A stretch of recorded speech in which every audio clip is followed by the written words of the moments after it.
سلام۔ آج میں ایک چیز آپ کو بتانا چاہ رہا ہوں کہ یہ کوئی نئی چیز نہیں ہے جو ہو رہی ہے آج دنیا میں، یہ پھیلنے والی ہے اور قیامت کے قریب ہم آ چکے ہیں۔ ہو سکتا ہے دنیا پوری جنگوں کے لپیٹ میں ہو، جو رسول پاک صلی اللہ علیہ وسلم نے ارشاد فرمایا قتل اتنا بڑھ جائے گا کہ 100 لوگ ہوں تو 99 مر جائیں گے، ایک بچ جائے گا۔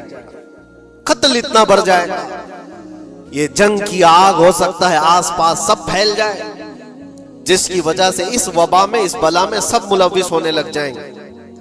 اور ایک بات یہ بھی یاد رکھو، چاہے جیسی بھی حکومت ہو، تاریخ پوری اٹھا کر کے دیکھنا، ظلم کے بعد جو غرور و تکبر میں آ کر فرعون بننے کی کوشش کرتا ہے، اس کا انجام اللہ تعالیٰ بہت بھیانک فرماتا ہے۔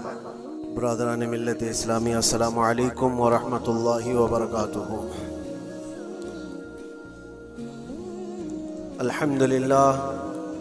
الحمدللہ الحنان المنان الذي خلق الإنسان وعلمه البيان، والصلاة والسلام على رسوله سيد الإنس والجان وعلى آله وأصحابه ذوي الخير والإحسان، أما بعد فأعوذ بالله من الشيطان الرجيم، بسم الله الرحمن الرحيم۔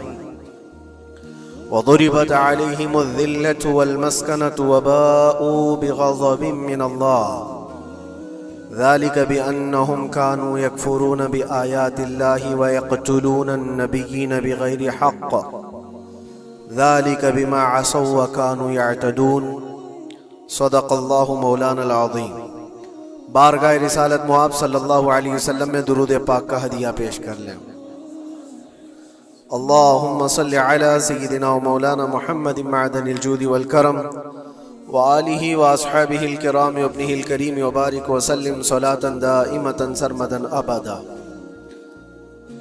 اقبال نے کہا ہے، ستیزہ کار رہا ہے ازل سے تا امروز، شرار بولہبی سے چراغ مصطفی۔ مطلب یہ ہے کہ شروع کے دنوں سے ہی اس کائنات میں، اس دنیا میں ایک معرکہ چلتا آ رہا ہے۔ معرکہ مطلب جنگ، مقابلہ۔ وہ کس چیز کا ہے؟ اقبال کہتا ہے ستیزہ کار رہا ہے ازل سے تا امروز، شروع سے لے کے آج تک ایک مقابلہ چلتا آ رہا ہے۔ وہ مقابلہ کس کا ہے؟ شرار بولہبی سے چراغ مصطفی کا۔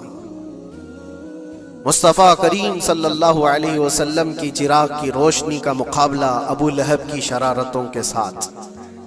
تو ایک تو یہ کہ استعارہ ہے، اس سے پہلے بھی فرعون و موسیٰ کا، نمرود و ابراہیم کا علیہم السلام، یہ مقابلہ اس روئے ارضی پر چلتا رہا اور حق و باطل کے معرکے ہوتے رہے اور ہوتے بھی رہیں گے۔ فی زمانہ ہم جو حالات دیکھ رہے ہیں پوری دنیا میں، آج جنگوں کے حالات جو پیش کیے جا رہے ہیں، لوگ تو اب یہ خبریں ایسے سن رہے ہیں، کسی کے ہاں بم گرنے کی، میزائل گرنے کی، تو ایسا لگ رہا ہے جیسے بچے پٹاخے پھوڑ رہے ہیں۔ لوگ یہاں خبریں لے کر کے مزے لے لیتے ہیں، پھر فارورڈ کر دیتے ہیں۔ موت اتنی آسان ہو گئی ہے کہ اللہ کے نبی صلی اللہ علیہ وسلم نے 1400 سال پہلے یہ ارشاد فرمایا تھا کہ ایک زمانہ آئے گا کہ حرج بڑھ جائے گا۔ تو صحابہ نے پوچھا تھا یہ حرج کیا ہے؟ تو حضور اکرم صلی اللہ علیہ وسلم نے ارشاد فرمایا تھا کہ قتل بہت زیادہ ہوگا، ایک دوسرے کا قتل اتنا زیادہ ہونے لگے گا کہ لوگ اس کی پرواہ بھی نہیں کرتے۔ آج مجھے آج بتاؤ، دنیا پوری بہت سارے ایشوز پر بیٹھکیں کر رہی ہے، گلوبل وارمنگ پہ ہے، دنیا میں انوائرمنٹ کی چینجنگ پر، موسم کا تاپمان بڑھ رہا ہے، اس پر میٹنگیں ہو رہی ہیں، بڑی بڑی تنظیمیں بیٹھتی ہیں۔ یہ ڈھکوسلا ہے یہ دنیا کا، یہ مغربی دنیا، ویسٹرن کنٹریز کا دکھاوا ہے۔ یہ اینیمل لاورز کو بھی باہر لے کر کے آتے ہیں، ان کو بہت زیادہ کوریج دیا جاتا ہے۔ یہ کتے سے پیار کرنے والا ہے، یہ مرغی سے پیار کرنے والا ہے، ظالموں 40,000 نہیں 50,000 لوگوں کو فلسطین میں تم نے ناحق مار دیا، اس پر کوئی بیٹھک نہیں کرتے۔ موت اتنی آسان ہے انسانوں کی، جنگ جس سے ہے، مقابلہ جس سے ہے، تمہارا آپس میں برابر کی طاقت کا مقابلہ ہو تو سمجھ میں آئے کہ ایک دوسرے کی فوجوں سے مقابلہ ہے، ادھر کی فوج بھی مر رہی، ادھر کی فوج بھی مر رہی ہے، لیکن نہتے بچوں کا کیا قصور؟ بلکہ وہ گود میں آئے ہوئے ابھی جنہوں نے شعور کی آنکھیں بھی نہیں کھولی، دودھ پیتے بچوں کے جو قتل ہوئے ہیں۔ تاریخ میں آپ نے پڑھا ہوگا فرعون نے 12,000 بچوں کا قتل کیا تھا، صرف اس گمان سے کہ اس نے خواب دیکھا تھا بنی اسرائیل میں ایک بچہ پیدا ہوگا جو اس کی سلطنت کو ہلاک کر دے گا۔ خواب کی وجہ سے کاہنوں نے اس کو بتایا تھا، اس نے خواب یہ دیکھا تھا کہ آسمان سے ایک تارا ٹوٹ کر اس کی گود میں گرا اور آگ لگ گئی، تو نجومیوں نے اس کی تعبیر یہ بتائی تھی کہ بنی اسرائیل میں ایک بچہ پیدا ہوگا جو تیری سلطنت کو ہلاک کر دے گا۔ اس ڈر سے بنی اسرائیل میں جو بھی بچہ پیدا ہوتا اس کو قتل کرتا تھا۔ اس نے تقریباً 12,000 بچوں کو قتل کر دیا تھا، اس ڈر سے کہ وہ بچہ تو نہ پیدا ہو جائے جو میری سلطنت کو ہلاک کرنے والا ہے۔ اور وہ موسیٰ علیہ السلام تھے، پیدا بھی ہوئے اور فرعون کے گھر میں ہی پلے، اللہ کا نظام ہے۔ لیکن میں یہاں اس لیے بتا رہا ہوں، فرعون ظلم میں پوری دنیا میں مشہور ہے، وہ عورتوں کو بھی ظالم اس طرح سے مارا ہے کہ جس کی تاریخ میں مثال نہیں ملتی۔ لیکن میں نے اپنی زندگی میں دیکھا، آج کے زمانے میں اسرائیل نام سے ایک ناجائز حکومت پر قابض شخص نے 12,000 نہیں 50,000 لوگوں کو سال بھر میں قتل کر دیا۔ یہ تاریخ کا بھیانک چہرہ ہے۔ آج لوگ اس کو ہلکے میں لے رہے ہوں گے، نیوز والے ایک طرفہ رپورٹ کرتے ہیں کیونکہ ان کو ان کے باپ داداؤں سے ڈر ہے، جہاں کی کھاتے ہیں وہاں کی گاتے ہیں، لیکن بعد کو یہ سچائیاں جنریشن میں منتقل ہوتی رہیں گی۔ کبھی تو آئے گا کوئی انصاف کی نظر رکھنے والا، اور انسانیت کا قتل کتنا بڑا قتل ہے، ایک شہر کے 50,000 لوگوں کو قتل کر دینا، اور ایسے کہ وہاں کی عمارتیں پورے راکھ کے ملبے میں چلی گئی، صدیاں لگ جاتی ایک شہر کو بسنے میں، ایک گھر کو بنانے میں آدمی کی اپنی زندگی گزر جاتی ہے، کیا کیا ارمانوں سے گھر بناتے ہیں، لیکن ایک پل میں کسی کا گھر اجاڑ دیا، اس کے سامنے تڑپتے ہوئے اس کے باپ کی لاش ہو، ماں کی لاش ہو۔ وہ تصویریں کہ آپ نے نہیں دیکھی کہ ایک باپ چھوٹی سی بیٹی کو لے کر کے دوڑ رہا ہے تو اس کا بیٹا الگ پیر اور ہاتھ جلے ہوئے بم سے تڑپ رہا ہے، وہ کس کے درد کو دیکھے؟ یہاں تک کہ میں نے دیکھا کہ بیٹی کو باپ یہ نصیحت کر رہا ہے، تھوڑا اور صبر کر لے بیٹا، شہادت ملنے والی ہے۔ کون کرتا ہے یہ؟ موت سے پہلے اپنے بچے کو اتنی تلقین کر دے، حالات ایسے۔ دوسرے ایک کہ وہاں پر کھانے پینے کی ایڈ کوئی جا نہیں سکتی، اس پر پابندی، دوائیاں نہ جائیں اس پر پابندی۔ دنیا کا کوئی قانون اس چیز کو جائز ٹھہراتا ہے؟ مجھے بتاؤ، آتنکواد کا راگ الاپنے والے ان باتوں کو کیا کہیں گے؟ انسانیت اگر کہیں ہے تو اس کا تصور تو کرو۔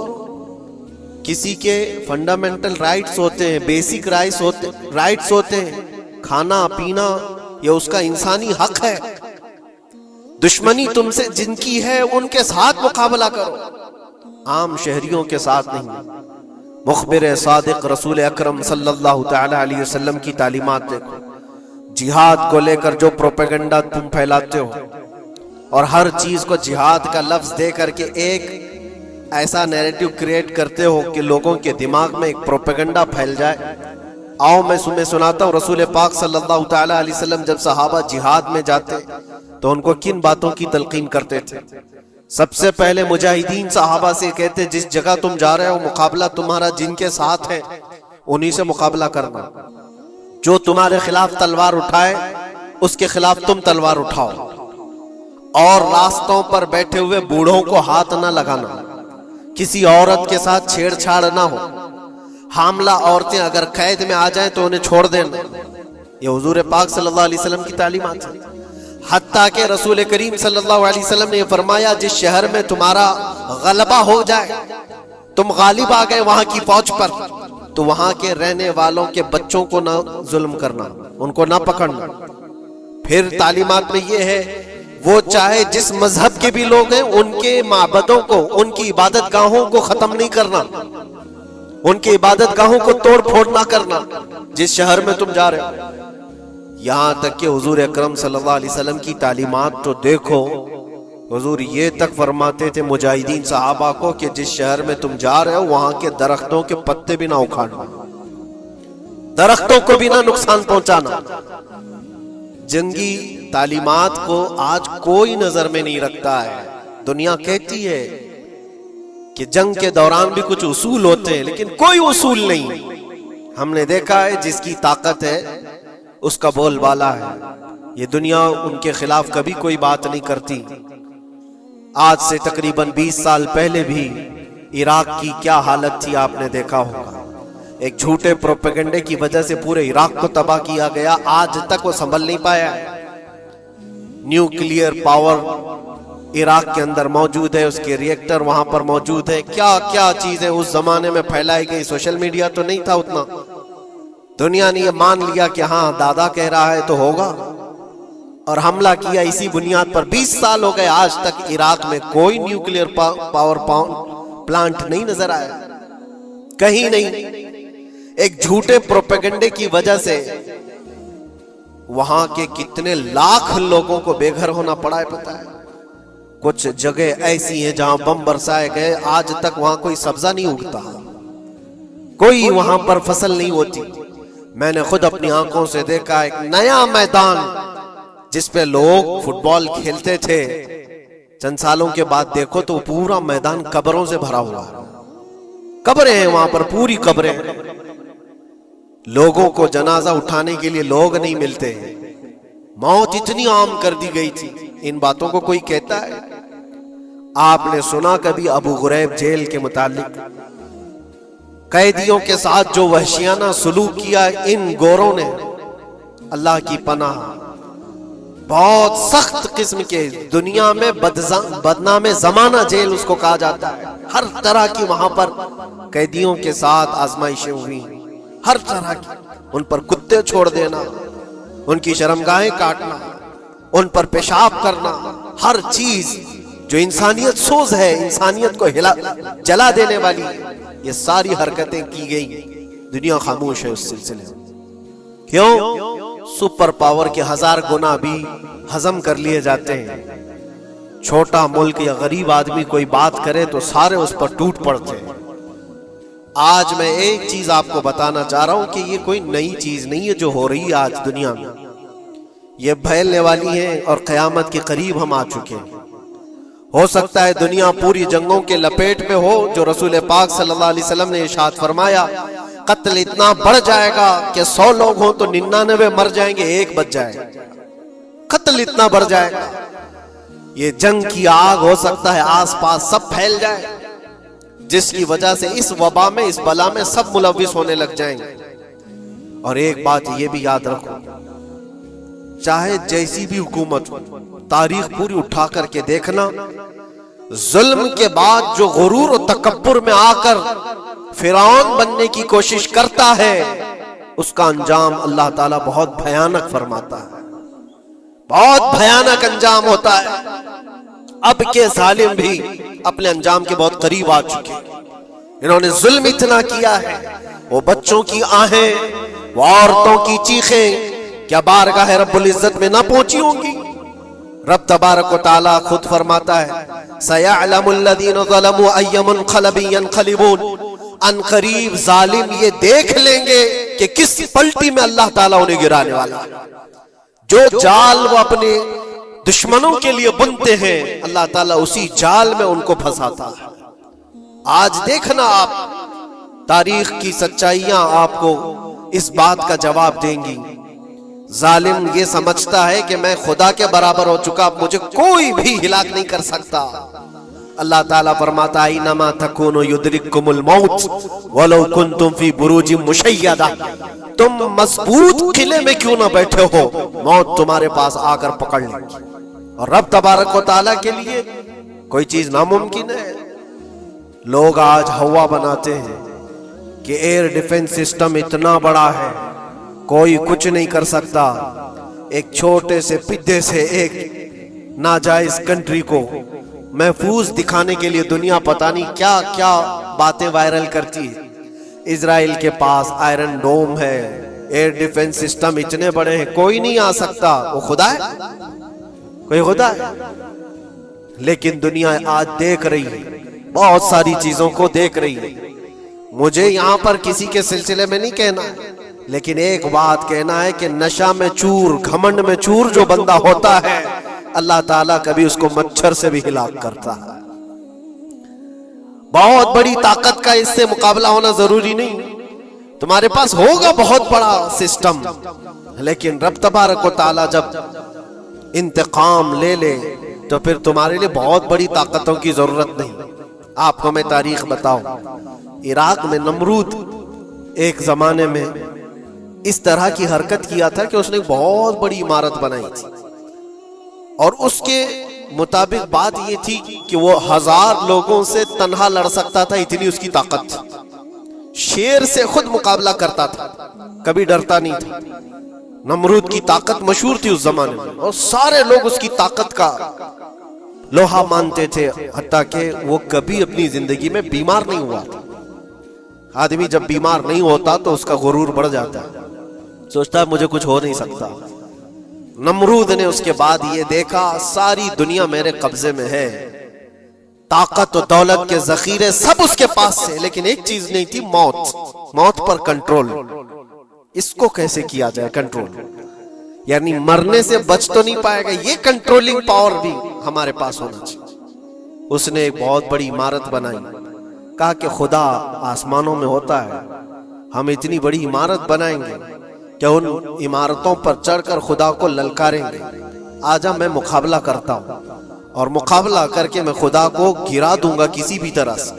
اگر مجھ سے نہ ہو سکے تو پوری فوج کو تیار کروں گا، خدا سے لڑائی لڑ کر کے ایک بار وہ موت اور حیات کا پاور اپنے ہاتھ میں لے لیں گے، پھر ہم کو جب تک چاہے جینا ہے۔ کہاں کی خام خیالی! لیکن اس نے بنایا، پوری دنیا بھر سے لوگوں کو جمع کیا، سب کی زبان ایک بنایا، سب کی کرنسی ایک بنایا، ساری اس پوری دنیا کے لوگ اس کی فوج میں، سب کو یہ باور کرانا شروع کیا کہ ہماری لڑائی ہے دنیا سے نہیں، ہماری لڑائی کریٹر سے، خالق سے۔ ہم اس سے پاور چھین لیں گے ایک بار، اور پھر اپنے ہاتھ میں موت و حیات کا کنٹرول رکھیں گے۔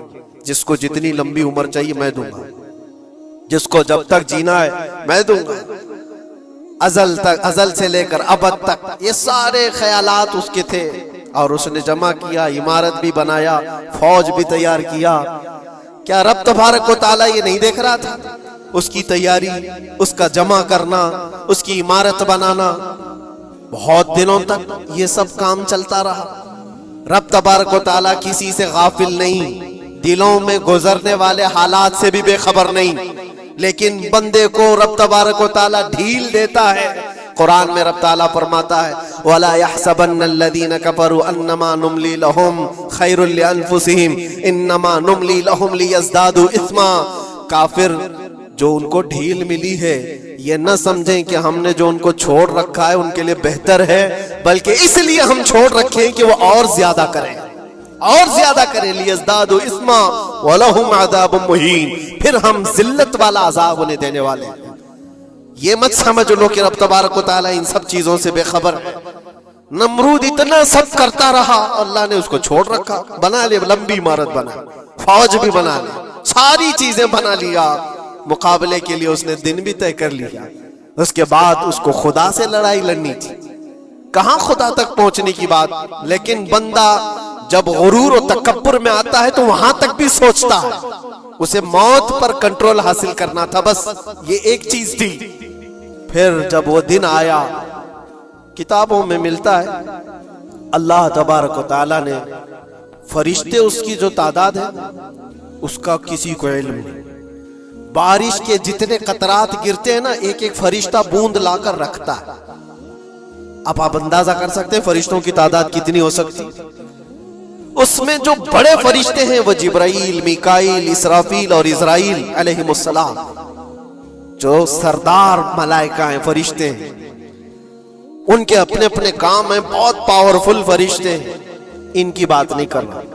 کسی ایک عام فرشتے کو رب تبارک و تعالیٰ نے بلایا اور فرمایا جاؤ زمین پر ہمارے ایک بندے نے ہم سے لڑائی کا ارادہ کر لیا ہے. اس کی طاقت و قوت اور اس کی جمع شدہ ساری چیزوں کو دیکھ کر کے آؤ. وہ فرشتہ زمین پر آیا. جس جگہ پر اس نے یہ سب جمع کیا تھا، فرشتہ اتر کر صرف اپنے پیر ہلایا تھا، پوری عمارت بھسم ہو گئی. کچھ نہیں کیا تھا، اس کی بنائی ہوئی عمارت بھسم ہو گئی. جتنی فوج جمع کیا تھا سب کیڑے مکوڑوں کی طرح مر گئے اور سب کی زبانیں مختلف ہو گئی، کوئی ایک دوسرے کو پہچان نہیں پا رہا. یہ منٹوں کی بھی بات نہیں تھی، سیکنڈوں کی بات تھی. فرشتہ واپس چلا گیا. نمرود کا زوال ہو گیا، ختم ہو گیا. یہ تاریخ کی ایک بات ہے اور یہ روایت ہم اپنی کتابوں میں نہیں رکھتے. یہ روایت یہودیوں کی کتابوں سے ہی ہے. یہودی اس بات کو یقین کرتے ہیں اور اسی وجہ سے اس بات پر وہ دوبارہ عمل کرنے کے لیے پھر کوشش میں ہے. نیو ورلڈ آرڈر جو کہا جاتا ہے، پوری دنیا کو اکٹھا کرنا، ایک کرنسی بنانا، ایک لینگویج پر لانا اور سب کو ملا کر کے ایک طاقت حاصل کرنا، سپیس پر جانا اور پھر وہی چیزیں دہرانی جا رہی ہے. دنیا وہی چیز ایک دوبارہ بار ٹرائی کرنا ہے، جس کے لیے آپ کو پتہ ہے یہ چھوٹی سی قوم پوری دنیا پر کنٹرول حاصل کرنے کے کیسے کیسے خواب دیکھتی. اگر آپ جائیں، اسلام دشمنی تو ان کی پرانی ہے، لیکن یہ جو 50,000 لوگوں کا قتل ہے یہ صرف اور صرف ان کے اپنے ایک چھوٹے مقصد کے لیے. ہو سکتا ہے بہت ساری باتیں، غزہ پٹی ایک ہی علاقہ بچا ہوا ہے فلسطین کا، باقی سب تو یہ قبضہ کر چکے. 1947 کے بعد، 48 کے بعد چھوٹا سا حصہ جو باقی غزہ پٹی جس کی 20 لاکھ کی آبادی، اس علاقے پر اتنی زیادہ کیوں کرورتا ہے؟ کیوں؟ باقی سب جگہ پر اور بھی دیگر جگہ پر، یروشلم میں، ویسٹ بینک میں، کئی جگہوں پر مسلمان آباد ہیں. یہ غزہ کے لیے کیوں اس قدر سختیاں ہیں؟ دنیا کو بتانے کے لیے تو یہ ایک آتنکواد جماعت ہے حماس، جس کا مقابلہ کرنے کے لیے ہم یہ حملے کر رہے ہیں. لیکن آج تک یہ دنیا کو بتا نہیں سکے کتنے حماسیوں کو قتل کیا، کتنے حماس کے لوگ پکڑے گئے، کتنوں کو مارا گیا. چند ہوں گے، لیکن اس کے بدلے میں جو بھاری قیمت چکائی ہو غزہ کے نہتے لوگوں نے، 50,000 لوگوں کا قتل، یہ تو ریکارڈ پہ دکھ رہا ہے. باقی اللہ عالم، باقی کتنے ہیں جن کی تعداد مل نہ سکی ہو. بعض دانشوروں نے یہ بھی بتایا اس کو صرف اور صرف ایک کینل بنانا ہے جو دنیا کی ٹریڈنگ پر قبضہ حاصل کرنے کے لیے. جو سوئس کینال ہے ایجپٹ کا، جس سے میڈیٹرین سی سے لے کر کے گزرتے ہیں، 2 سمندروں کو جوڑنے کے لیے ایک کینل ہے مصر میں، ایجپٹ میں، جہاں سے ایجپٹ ہر گزرنے والے جہاز سے ٹیکس لیتا ہے، ہر گزرنے والے جہاز سے ایک بھاری قیمت لیتا ہے، جس سے ٹریڈنگ پر اثر بھی رہتا ہے. اور جب وہ چاہے بند کرے، 2 مرتبہ اس نے بند بھی کیا تھا تاریخ میں 1950 کے بعد. اور یہ خواب دیکھتا ہے اسرائیل کہ ہم اپنی ہی جگہ سے ایک کینل بنا لیں تقریباً 300 کلومیٹر، جس کے لیے اس کو غزہ حاصل کرنا بہت ضروری ہے. یہ بعض لوگوں کی اپنی تحقیق ہے. تو کیا کوئی اپنے مفاد کا حاصل کرنے کے لیے 50,000 لوگوں کا قتل کر سکتا ہے؟ دنیا کو یہ بھیانک چہرہ بھی تو معلوم ہونا چاہیے. اگر ان کو کوئی راستہ بنانا ہے تو اس کے لیے انسانیت کا قتل کرنا. میں آپ کو ایک بات عرض کیے دیتا ہوں، قرآن پاک نے جو فرمایا وہ حق ہے، 100% حق ہے. اللہ نے فرمایا، میں نے خطبے کے بعد جو آیت پڑھی، وَضُرِبَتْ عَلَيْهِمُ الذِّلَّةُ وَالْمَسْكَنَةُ، اللہ فرماتا ہے ان پر ذلت اور غربت لکھ دی گئی. کس پر؟ یہودیوں کے مطابق. وَبَاءُوا بِغَضَبٍ مِّنَ اللَّهِ، اور اللہ کے غضب میں رہیں گے وہ ہمیشہ. آپ سورہ فاتحہ میں پڑھتے ہیں نا غیر المغضوب علیہم ولا الضالین. مغضوب کا مطلب کیا ہے؟ جن پر اللہ کا غضب ہوا، اور وہ یہود قوم ہے. قرآن پاک کی میں آپ کو بات بتا رہا ہوں. اور اللہ تعالیٰ فرماتا ہے وجہ کیا ہے؟ ذالک بانہم کانوا یکفرون بآیات اللہ، وہ اس لیے کہ اللہ کی نشانیوں کو ٹھکراتے ہیں. ویقتلون النبیین بغیر حق، اور اللہ کے نبیوں کو ناحق قتل کرتے ہیں. اب دنیا کو یہ افسوس ہو رہا ہوگا، جیسے میں نے ابھی بتایا 50,000 لوگوں کا قتل وہاں کر دیا. ایران میں گھس گیا، شام میں گھس گیا، لبنان میں گھس گیا، ہر جگہ مار مار مار اور لوگوں کا قتل. میرے عزیزو، یہ تو عام لوگوں کا قتل ہے، اور قرآن یہ کہتا ہے یہ وہ قوم ہے جو اللہ کے نبیوں کو قتل کرتی تھی. اور تاریخ میں ہے تقریباً 10,000 نبیوں کو انہوں نے قتل کیا ہے. 10,000 نبیوں کو انہوں نے قتل کیا ہے، صرف اپنی من مانی بات نہ پائے جانے کی وجہ سے. حضرت زکریا علیہ السلام کی بات معلوم ہے، یہ تو بیت المقدس کے متولی تھے. زکریا علیہ السلام بیت المقدس کے امام تھے، جن کا ذکر ہے قرآن پاک میں. حضرت زکریا علیہ السلام کے پیچھے یہی قوم جو ان کی امت میں تھی، یہودیوں کے لیے بھی وہ مقدس نبی تھے. لیکن ان ظالموں نے حضرت زکریا علیہ السلام کو دشمنی میں رکھ کر کے ایسا قتل کیا تھا. اللہ اکبر. زکریا علیہ السلام ان سے بھاگ کر کے نکلے تھے اور ایک درخت کو جا کر کہا اے درخت کھل جا، میں تجھ میں آتا ہوں. درخت کھل گیا، حضرت زکریا علیہ السلام اس میں اندر چلے گئے، درخت پھر بند ہوا. تاریخ میں موجود ہے. ابلیس لعین نے، شیطان مردود نے یہودیوں کو راستہ بھی بتایا اور درخت بھی بتایا کہ اس کے اندر زکریا چھپے ہوئے، اس کے اندر زکریا ہے. یہودیوں نے تیز آری لے کر کے درخت کو اوپر سے کاٹنا شروع کیا کہ درخت کے 2 ٹکڑے ہوں گے تو زکریا علیہ السلام تک بھی پہنچ جائیں. انہوں نے آری سے کاٹتے کاٹتے کاٹتے ان کے سر تک پہنچا دیا. اور جب حضرت زکریا علیہ السلام کو اپنے سر کے اوپر سے کٹنے کی آواز آنے لگی تو اب سوچا کہ اب یہ آری سے پورا کٹ جائے. اللہ تعالیٰ کی طرف سے ندا آئی اے زکریا صبر کر لو، اگر تم اس پر آواز نکالو گے تو صبر والوں میں سے تمہارا نام نکل جائے گا. یہاں تک کہ تاریخ میں ہے وہ یہودیوں نے آری سے کاٹتے کاٹتے حضرت زکریا علیہ السلام کے سر کو چیر دیا اور جسم کے 2 ٹکڑے ہو گئے. اللہ کے نبی خاموش رہے، صبر کر کے رہ گئے. ان کے بیٹے یحییٰ علیہ السلام نے یہودیوں کے ایک گورنر یا بادشاہ کو یہ کہا تھا کہ ایک نکاح میں 2 بہنوں کو رکھنا جائز نہیں. اس نے 2 بہنیں ایک ساتھ اپنی زوجیت میں رکھا تھا. صرف اتنی بات پر حضرت یحییٰ علیہ السلام صرف 33 سال کے جوان تھے. اس یہودی ظالم نے یحییٰ علیہ السلام کے سر کو کاٹ کر کے برتن میں لا کر ناشتے میں رکھا تھا. اللہ کے نبی کی بات کر رہا ہوں. اللہ کے نبی کے سر کو کاٹ کر تشت پہ رکھا تھا. لیکن تاریخ کی سچائیاں بتاتی ہیں کہ وہ کٹے ہوئے سر سے یحییٰ علیہ السلام بولتے تھے اے ظالم اب بھی میں کہتا ہوں ایک نکاح میں 2 بہنوں کو رکھنا حرام ہے، حرام ہے. یہ اللہ کے نبیوں کی زندگی میں بتا رہا ہوں جن کے ساتھ انہوں نے کی. عیسیٰ علیہ السلام، یہ پاگل عیسائی جو آج ان کی کپڑوں میں جا کر بیٹھے ہوئے ہوتے ہیں جبکہ زندگی بھر یہ لڑتے رہے ہیں. قرآن بھی کہتا ہے وقالت اليہود لیست النصارى علی شیء وقالت النصارى لیست اليہود علی شیء.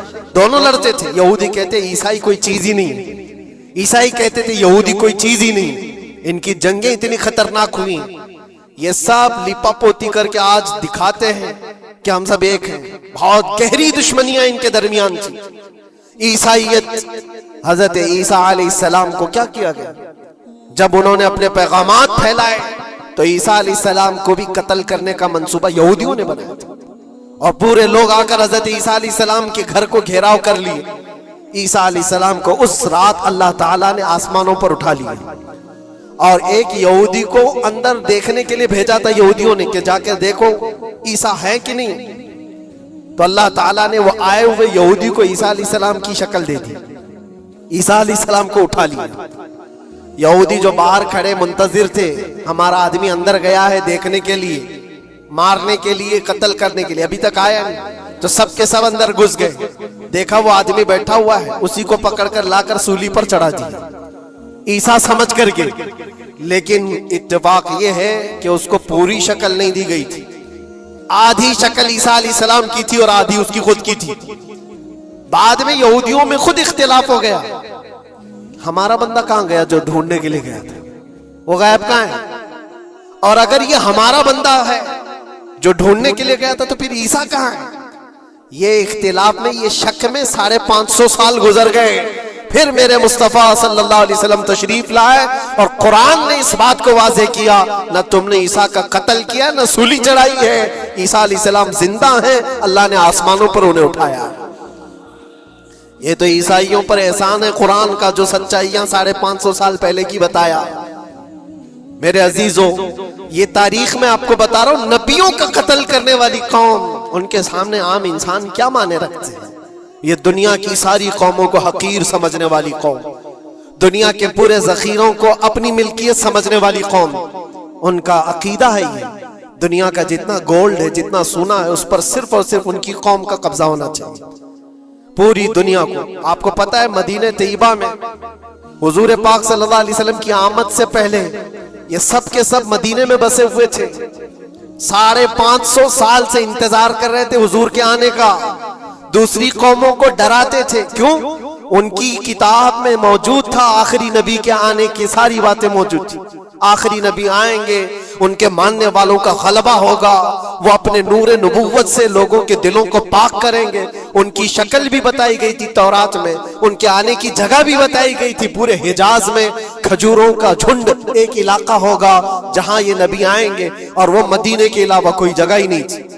یہودی یہ سب چیزیں دیکھ کر حضور کے آنے سے 550 سال پہلے سے انتظار میں تھے, وہ نبی یہی آئیں گے, یہی آئیں گے. اور دوسری قوموں کو ڈراتے تھے, ہم سے مت الجھنا, آخری نبی آنے والے ہمارے, اور اس نبی کے آنے کے بعد پھر ہم چن چن کر تم سے بدلہ لیں گے.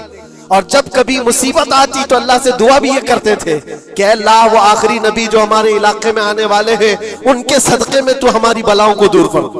یہ وہ قوم ہے جو حضور آخر النبیین صلی اللہ علیہ وسلم کے انتظار میں وقت کاٹ رہی تھی. لیکن ہوا یہ, ان کا عقیدہ یہ تھا کہ آخری نبی تو بنی اسرائیل میں ہی پیدا ہوں گے, ہمارے خاندان میں پیدا ہوں گے. انہوں نے ٹھیکہ لے رکھا ہے آخری نبی کہاں پیدا ہوں گے یہ فیصلہ کریں گے. اللہ تبارک و تعالیٰ نے آخری نبی ہمارے آقا صلی اللہ علیہ وسلم کو بنی اسرائیل میں نہیں, بنی اسماعیل میں پیدا کیا, اسماعیل علیہ السلام کی اولاد میں پیدا کیا. اور یہ اسماعیل علیہ السلام کی اولاد پورے عرب میں آباد تھی. عرب میں پوری آبادی اسماعیل علیہ السلام کی تھی. مکہ کو آباد کس نے کیا؟ اسماعیل علیہ السلام. اسماعیل علیہ السلام کی اولاد پورے مکہ میں آس پاس سب علاقوں میں آباد, ساری جتنے بھی نسب ہیں وہ اسماعیل علیہ السلام تک پہنچتے ہیں عرب والوں کے. اور یہ یہودی بنی اسرائیل ہے, یعنی یعقوب علیہ السلام کی اولاد میں سے, اور یہ دوسروں کو حقیر جانتے تھے. جب تک یہ لوگ عرب میں تھے, مدینے میں تھے, انہوں نے ہر ایک کو حقارت سے دیکھا. عربوں سے ان کے تعلقات ایسے نہیں تھے, عام لوگوں سے کہتے ہمارے سے بات کرنے کے قابل نہیں ہیں, سب کو امی کہتے تھے, ان پڑھ, جاہل, ایسے الفاظ سے عربوں کو پکارتے تھے. عربوں سے اگر ان کے تعلقات ہوتے بھی تو بڑے بڑے ٹاپ لیڈر جو ہوتے ہیں عربوں کے, بس ان سے تعلقات تھے. عام لوگوں کو یہ گنتے ہی نہیں, کچرا کہتے تھے. بنی اسماعیل کو جب یہ کچرا کہتے تھے, اور بنی اسماعیل میں جب آخری نبی پیدا ہو گئے تب کیا کہنے لگے پتا ہے؟ کہتے نہیں, یہ غلط ہو گیا, آخری نبی تو بنی اسرائیل میں پیدا ہونے والے تھے. یہ جبرائیل نے شرارت کیا اور بنی اسماعیل میں جا کر کے نبوت دے دی. کچھ تو یہ کہنے لگے, کچھ تو کہنے لگے وہ ہے ہی نہیں آخری نبی. لیکن کیسے انکار کرتے؟ قرآن کہتا ہے یعرفونہ کما یعرفون ابناءہم, اس رسول کو وہ ایسے پہچانتے تھے کہ اپنے بیٹوں کو بھی نہیں پہچانتے. ان کے بیٹوں کے صحیح ہونے پر بھی ان کو اتنا یقین نہیں تھا کہ ہمارا ہی بیٹا ہے یا نہیں, لیکن حضور کو دیکھ کر کے یقین تھا کہ آخری رسول ہی, آخری رسول ہونے کی ساری نشانیاں انہوں نے جو پڑھی تھی وہ سب حضور کے پاس موجود تھی. اسی لیے تو میرے عزیزوں, جو صحابہ یہودیت سے اسلام میں آئے انہوں نے سب نشانیاں دیکھی. حضرت سلمان فارسی کی بات بتا رہا ہوں, وہ عیسائیت میں تھے، سالوں انہوں نے عیسائیت میں گزارے، اور انہوں نے بھی یہی سب باتیں سنی تھی۔ یثرب ایک علاقہ ہے حجاز میں، کھجوروں کے باغات کا جھنڈ ہے وہاں پر، آخری نبی وہیں آنے والے۔ تو یہ کہاں سے آئے تھے؟ سلمان فارسی عراق سے آئے تھے، مدینے میں آ کر غلام بن گئے، ایک کھجوروں کے باغ میں کام کرتے تھے برسوں تک۔ پھر وہ وقت آ گیا جب حضور پاک صلی اللہ تعالی علیہ وسلم مکہ سے ہجرت کر کے مدینے آئے تھے۔ مسجد قباء جہاں ہے وہاں 14 دن تک حضور قیام کیے ہوئے تھے۔ تو وہ باغیچے کا جو مالک ہے، سلمان فارسی کا جو مالک تھا، اس کا بھتیجا آ کر کے خبر دیتا ہے، چاچا سنا ایک نئی خبر، یثرب میں ایک شخص آیا ہے مکہ سے، حسین چہرہ ہے، گلابی رنگت ہے، بولتا ہے تو لوگ سب اس کی طرف دیکھتے ہیں، اور وہ کہتا ہے کہ میں اللہ کا آخری رسول ہوں۔ یہودی کا بھتیجا اپنے چاچا کو یہ خبر دے رہا ہے۔ سلمان فارسی کھجور کے درخت کے اوپر بیٹھے کھجور کاٹ رہے تھے یا صاف کر رہے تھے، یہ خبر سنے کہ وہاں سے چھلانگ لگا کر نیچے آ گئے، جس کے انتظار میں تو سالوں گزار دیا تھا۔ کیا کہا تم نے؟ مالک نے ایک تھپڑ رسید کیا اور کہا تو غلام ہے، آقاؤں کی بات میں دخل اندازی مت کر، جا تو اپنا کام کر۔ لیکن ان کی بے چینی تھی کہ وہ اگر آخری رسول آ چکے تو میری زندگی کا تو مقصد یہی ہے۔ پھر انہوں نے وقت نکالا دن کا اور حضور پاک صلی اللہ علیہ وسلم کے پاس پہنچ گئے۔ جب رسول کریم صلی اللہ تعالی علیہ وسلم صحابہ کے ساتھ موجود تھے، دیکھیں علامتیں جو انہوں نے پڑھی تھی اپنی کتابوں میں، وہ سب جانچنا بھی چاہتے تھے۔ کھجوریں لے کر کے گئے اور کہا یا رسول اللہ یہ قبول کیجیے، یہ صدقہ ہے۔ حضور نے لیا اور سب کو بانٹ دیا، اس میں سے کچھ بھی نہیں کھایا، کیونکہ سلمان فارسی نے یہ پڑھا تھا کہ آخری رسول صدقہ نہیں کھائیں گے۔ ایک نشانی دیکھ لی انہوں نے۔ دوسرے دن آئے، پھر وہ موقع نکالا اور کھجوریں لی اور آئے، حضور سے آ کر کے کہا کہ یہ لیجئے، قبول کیجئے، یہ ہدیہ ہے۔ حضور نے خود بھی کھایا اور سب کو تقسیم کیا، کہا یہ کتاب میں موجود ہے، وہ آخری رسول ہدیے کو انکار نہیں کریں گے، تحائف قبول کریں گے۔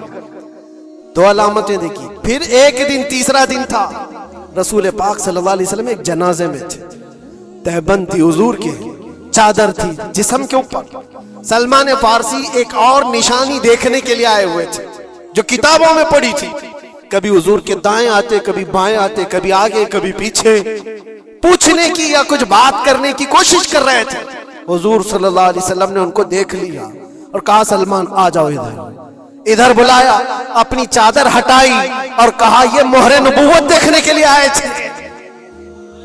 جو حضور صلی اللہ علیہ وسلم کے کندھوں کے بیچ میں ایک ایسا سفید نشان تھا جس کو مہر نبوت کہا جاتا ہے، وہ سورج سے زیادہ چمکتا تھا دونوں کندھوں کے بیچ میں، اور حضرت سلمان فارسی وہ دیکھنے کے لیے آئے تھے، اور حضور نے ان کے پوچھنے سے پہلے چادر ہٹائی اور کہا یہی دیکھنے آئے تھے۔ سلمان فارسی نے کہا میں تو ایک چیز دیکھنے آیا تھا، آپ نے دو چیز بتا دی۔ کیا چیز؟ میں تو مہر نبوت دیکھنے آیا تھا، آپ نے دکھا بھی دیا اور میرے دل کی بات کی خبر بھی آپ نے بتائی۔ نبی کو علم غیب بھی ہوتا ہے، اور سلمان فارسی نے کلمہ طیبہ پڑھ لیا۔ اسی سلمان فارسی کو آزاد کرانے کے لیے میرے آقا صلی اللہ علیہ وسلم نے صحابہ کے ساتھ مل کر کے 500 کھجور کے درخت لگائے تھے اور ایک باغیچہ دے کر کے اس یہودی سے آزاد کروایا تھا۔ یہ اللہ کے نبی صلی اللہ علیہ وسلم کے پاس وہ صحابہ جو آئے تھے یہودیت سے یا عیسائیت سے، وہ جانتے تھے حضور کو، لیکن یہ اتنی خطرناک قوم ہے جن کو اللہ تعالیٰ نے دلوں پر مہر لگایا، یہ یہودی جو ایمان نہیں لائے، اور یہ قیامت تک اسی طرح غضب میں رہنے والے ہیں۔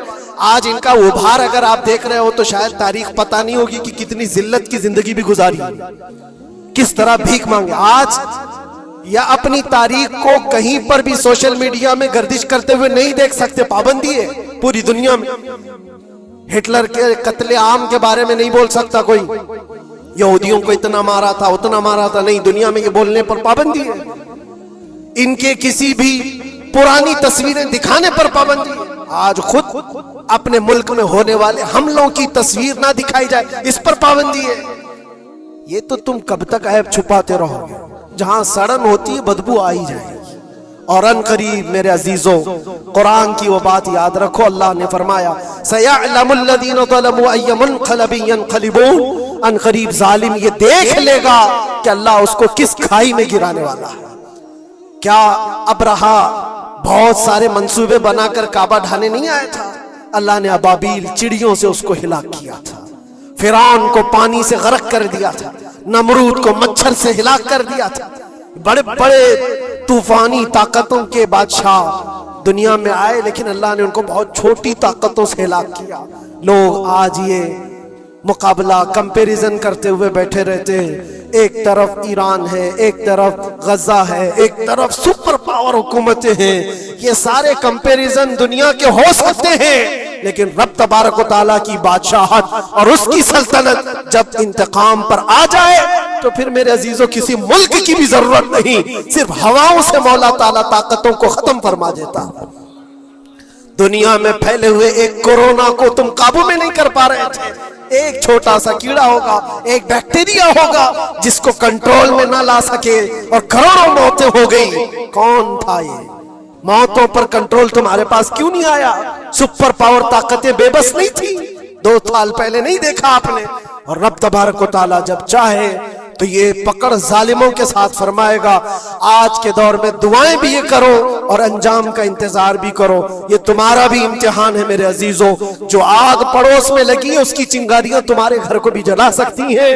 اپنے برے اعمال سے توبہ کرو، اللہ کے غضب سے ڈرو کہ اس کی پکڑ نہ آئے۔ اللہ تبارک و تعالیٰ کہنے سننے سے زیادہ عمل کی توفیق عطا فرمائے۔ اور جو ناحق مارے گئے بچے ہیں، مولا تعالیٰ ان بچوں کو مارنے والے ظالموں کو خطرناک انجام تک پہنچائے، انہیں کیفر کردار تک پہنچائے۔ رب تعالیٰ انہیں عذاب علیم میں گرفتار فرمائے۔ وآخر دعوانا الحمدللہ رب العالمین۔ السلام علیکم۔